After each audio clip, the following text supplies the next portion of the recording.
수시와 정시 중에서 어떤 게 더 중요한가요? 어떤 게 더 중요하냐고 네. 물어보신 거죠.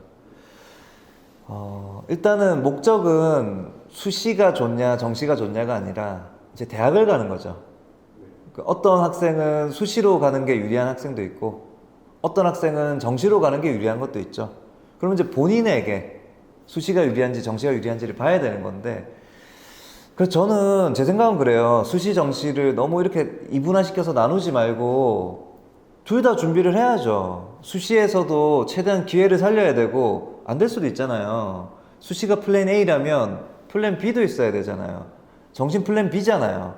그러면은 수시를 준비하면서 어떻게 정시까지 효율적으로 준비할 수 있을까? 어떻게 입시 9번의 기회를 잘 활용해서 합격할 수 있을까라고 질문하는 게 더 좋은 질문인데, 대체적으로는 수시는 뭔가 불안하고 확률이 낮고 노력해도 잘 안 되고 하는 게 맞나라는 이런 회의적인 질문에 휩싸이게 되고, 수시를 준비하는 순간 정시는 생각보다 정시 확률이 그렇게 높지 않거든요. 학생 돼봤잖아요.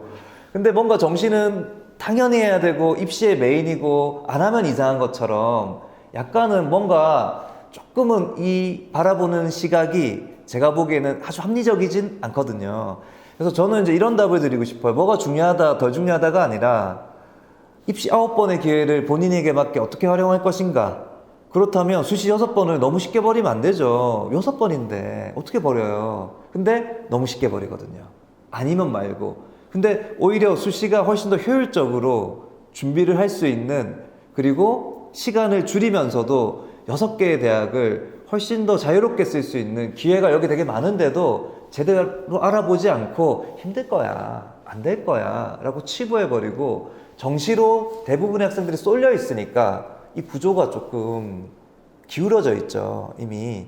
이제 그런 부분에서 제가 드리고 싶은 말씀은 9번의 기회를 수시 정시 다 활용하시고 대신에 수시를 너무 쉽게 포기하지 말고 버리지 말고 이 기회를 적극 활용하시라, 그건 이제 말씀을 드리고 싶습니다. 그리고 그 범위 내에서 할 수 있는 가능한 범위 내에서 정시까지 같이 입시 9번의 기회를 활용하셔야 된다. 이게 제가 드릴 수 있는 답변입니다. 어쨌든 그 많은 학생들은 이제 정시가 메인이라고 생각을 하잖아요. 모집 인원도 더 많고, 뭔가 뽑는 학교들도 더 다양하고 많으니까. 근데 이 부분에 대해서는 그러면 좀 모순되는 것 같죠. 네. 그러니까 제대로 봐야 되는데요. 그러니까 수시를 버리면 안 돼요. 어쨌든 6번의 기회가 있으니까. 반대로 정시 버리라고 하면 누가 버려요? 안 버릴 거잖아요. 근데 수시는 너무 쉽게 버리고 있다라는 말씀을 드린 거고, 조금 한 단계 더 들어가 보면 정시가 모집 인원이 많은 게 사실이죠. 그리고 대학들도 훨씬 더 다양해요. 근데 이게 착시라는 거예요. 왜냐면 정시는 군으로 나뉘어져 있죠. 가군, 나군, 다군. 대학이 많으면 뭐예요? 쓸 수 있는 대학은 3개밖에 없으니까. 카드가 3장이잖아요.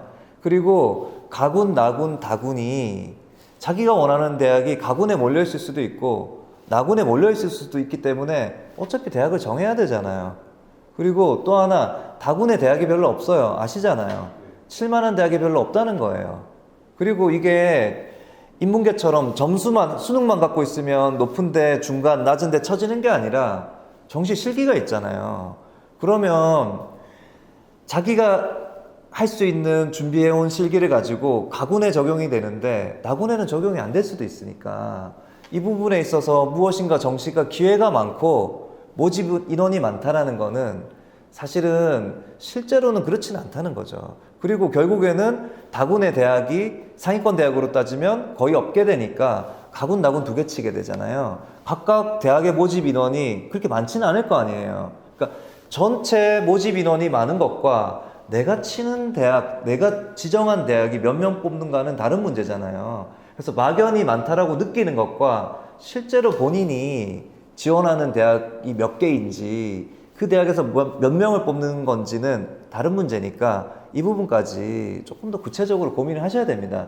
반대로 수시는 모집 인원이 적다 하더라도 정시에 비해 당연히 적죠. 하지만 수시야말로 서류와 면접만으로 6개 대학을 다 쓸 수 있잖아요. 그리고 여기는 군이라는 게 없기 때문에 본인이 원하는 6개 대학을 자유롭게 쓸 수 있다는 겁니다. 그래서 모집 인원이 많은 것과 지원 기회가 많은 것은 별개의 문제예요. 그래서 정시가 모집 인원이 많지만 지원 기회는 수시가 2배 많은 거고 2배 이상 많은 거죠. 왜냐하면 서류 면접만으로 다 쓸 수 있으니까. 이제 이렇게 보시는 게 좀 더 객관적인 시각으로 입시를 바라보는 겁니다. 그래서 여기서도 오해하시지 말았으면 좋겠는 게, 그렇다고 저는 정시가 뭐 덜 좋고 수시가 더 좋으니까 수시를 더 하세요, 이 얘기는 아니에요. 그냥 9번의 기회가 있으니까 내가 6번의 기회를 어떻게 활용할 수 있을까, 동시에 정시는 이 3번의 기회를 어떻게 활용할 수 있을까를 구체적으로 하나씩 전략을 세우시라는 말씀을 드리는 겁니다.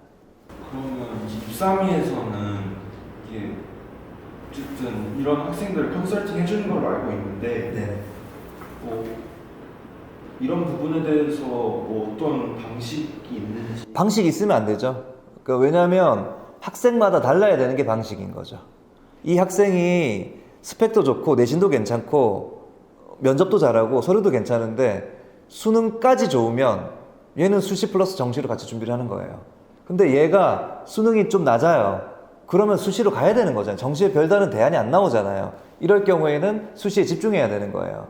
그리고 얘가 보니까 수능과 실기는 괜찮은데 수시에서 조금 부족한 부분이 분명히 있어요. 이제 이럴 경우에는 플랜 A가 정시가 돼야 되는 겁니다. 그럼에도 불구하고 비우지는 못하잖아요. 그랬을 경우에는 비율을 좀 달리 가야 되겠죠. 이게 하나의 틀을 정해놓고 그 틀 안에 학생들을 우겨 넣는 게 아니라 학생의 상황에 맞게 다르게 접근해야 된다는 게 원칙인 거죠. 원칙이 되겠죠.